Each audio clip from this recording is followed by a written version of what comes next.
The international break is done and dusted, and it's back to Premier League action.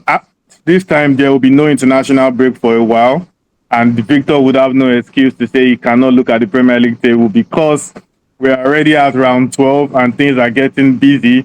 And for round 12, we've already given our predictions on what we think would happen. Now it's time to give a tactical analysis for the games upcoming this weekend. Starting with you, Victor. Chelsea are one of the most informed sides, in the Premier League at the moment. 4 wins from their last 5. Are we expecting them to, just throw past Burnley easily, or is this a potential banana skin away from home? I mean, surely strolling easily, right? As I've said it before, I don't expect a title push from them this season, but come on, Burnley. Yeah, I think it would be a shock if Chelsea don't win by at least 2 goals. They've been scoring plenty, and okay, defensively, I for one am still far from convinced. But I don't think Burnley are anywhere near strong enough to actually take advantage of those weaknesses. Yeah, fair point. I think in those lines too.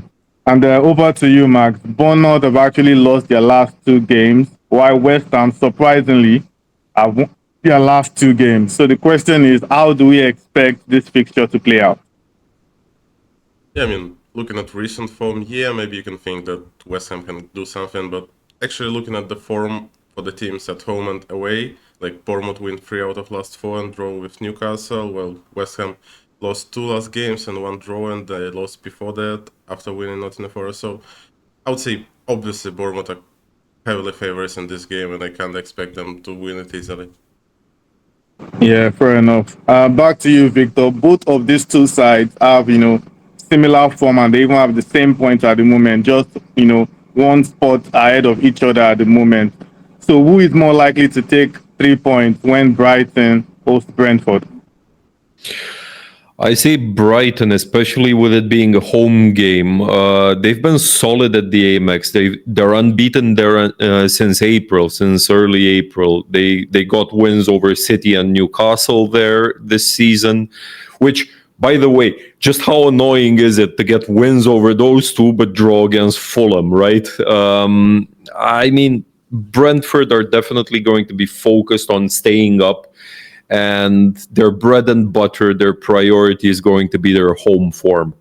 I could see them nicking a draw here, but it's unlikely, and that's fine. I don't think there's much shame in losing at the Amex.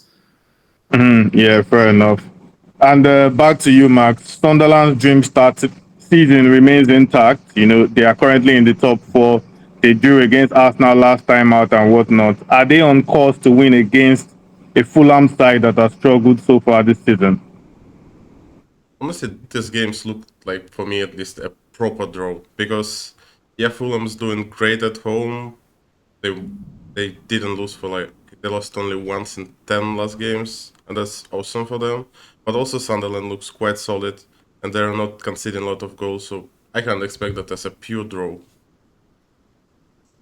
Fair enough. And just on a final note, Victor, Liverpool have won only once in their last 5 league games. And if they fail to win this weekend, they could drop out of the top half. Is that a genuine worry at this stage? If it's not, it damned well should be. I can't believe I'm saying this because, with all due respect, it's Forest and it's not last season's Forest. But this is absolutely must win for Liverpool.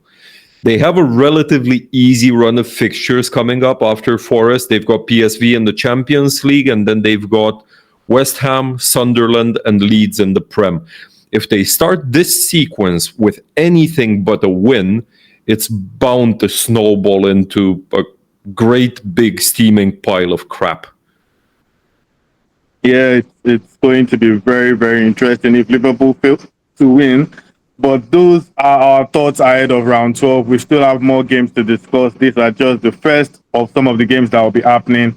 And in another video, we'll be giving our analysis on the remaining games for the weekend.